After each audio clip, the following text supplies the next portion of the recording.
आपके chief minister अपने आप को चीफ मिनिस्टर नहीं समझते हैं, असम के राजा समझते हैं। और असम का राजा 24 घंटे कभी अदानी को, कभी अंबानी को आपका धन, आपकी जमीन देने में लगे हुए हैं। मगर अगर आप उनकी आवाज अच्छी तरह सुनोगे, टीवी में अगर आप उनको अच्छी तरह देखोगे, तो आपको पता लगेगा कि आवाज के पीछे डर है। बड़ी बड़ी बातें करते हैं, चिल्लाते हैं, मगर आप आज जाकर टेलीविजन पे उनका चेहरा देखना, उनकी आवाज सुनना, और आपको दिखेगा कि उनकी आवाज में, उनके दिल की गहराई में डर है। क्योंकि वो जानते हैं कि एक ना एक दिन कांग्रेस के जो बब्बर शेर हैं, उन्हें पकड़ के जेल के अंदर डाल देंगे।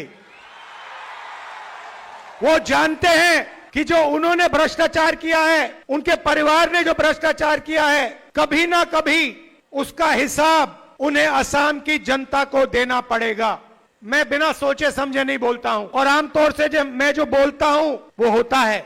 और मैं आज आपको बोल रहा हूं कि कुछ ही समय में आपको यही मीडिया वाले आपके चीफ मिनिस्टर को जेल जाते हुए दिखाएंगे, और इससे उनको ना मोदी बचा पाएगा, ना अमित शाह बचा पाएगा। आप देखना, वो जेल के अंदर आपको दिखेंगे।